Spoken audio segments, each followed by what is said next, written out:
আবু জেহেলের কর্মীরা রাসূলের কাছে আমানত রেখে যেত। সুবহানাল্লাহ।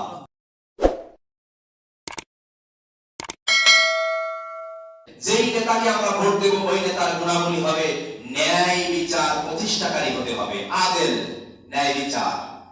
যেই নেতাকে আমরা সংসদে পাঠাবো সেই নেতা যেন ন্যায় বিচার প্রতিষ্ঠাকারী হয়।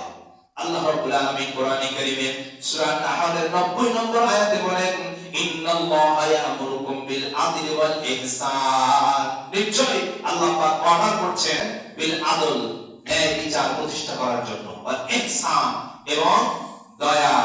ইহসান মানে হচ্ছে দয়া করা। রাসূল আকরাম সাল্লাল্লাহু আলাইহি ওয়াসাল্লাম বলেন, হাসরের কঠিন ময়দানে আল্লাহ রাব্বুল আলামিনের আরশের ছায়া ছাড়া অন্য কোনো ছায়া সেদিন থাকবে না। 7 শ্রেণীর ব্যক্তি আরশের নিচে স্থান পাবে। তার মধ্যে 1 নম্বর হলো আল ইমামুন আদিল, ন্যায় বিচারক, শাসক। 2 নম্বর আমানত রক্ষা করা এবং দায়িত্বশীলতা, আল আমানা। এই ব্যাপারে আল্লাহ রাব্বুল আলামিন সূরা আন-নিসার 58 নম্বর আয়াত, যেটা আমরা আগেই তেলাওয়াত করেছি, রাব্বুল আলামিন বলেন, ইন্নাল্লাহা ইয়া'মুরুকুম আন তুআদ্দুল আমানাতি ইলা আহলিহা। এমন নেতা আমাদের দরকার। আল্লাহ পাক বলেন যে আমানতের খেয়ানত করবে না। আর মুনাফিকের একটি খাসলত হলো আমানতের খেয়ানত করা। সুতরাং আমাদের দেখতে হবে এমন নেতা, যে নেতার কাছে এই দেশটা আমানত, যে দেশের ক্ষতি করবে না, এই দেশের টাকা বিদেশে পাচার করবে না, দুর্নীতি করবে না। সুতরাং এমন নেতা আমাদের দরকার, আমানতদার নেতা। রাসূল আকরাম সাল্লাল্লাহু আলাইহি ওয়াসাল্লাম তিনি ছিলেন সাদিক আল আমিন। মক্কার মধ্যে কুরাইশরা তাকে আল আমিন বলে উপাধি দিয়েছিল। দল করে আবু জেহেলের কর্মীরা রাসূলের কাছে আমানত রেখে যেত। সুবহানাল্লাহ। আবু জেহেলের কাছে রাখতো না কেন?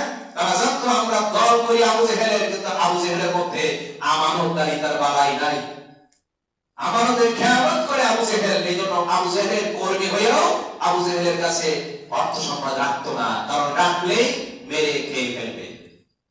আল্লাহ রাসূল সাল্লাল্লাহু আলাইহি ওয়াসাল্লাম ছিলেন আমানতদার।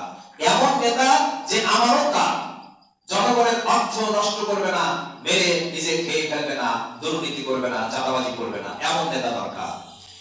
হাদিস শরীফের মধ্যে এসেছে, বুখারীর 893 নম্বর হাদিসে রাসূল আকরাম সাল্লাল্লাহু আলাইহি ওয়াসাল্লাম বলেন, কুল্লুকুম রাঈন ওয়া কুল্লুকুম মাসউলুন আন রাইয়াতিহি। প্রত্যেকেই অভিভাবক, আর এই ব্যাপারে in the day of judgment, কিয়ামতের ময়দানে তাকে এই ব্যাপারে প্রশ্ন করা হবে, প্রশ্নের মুখোমুখি হতে হবে।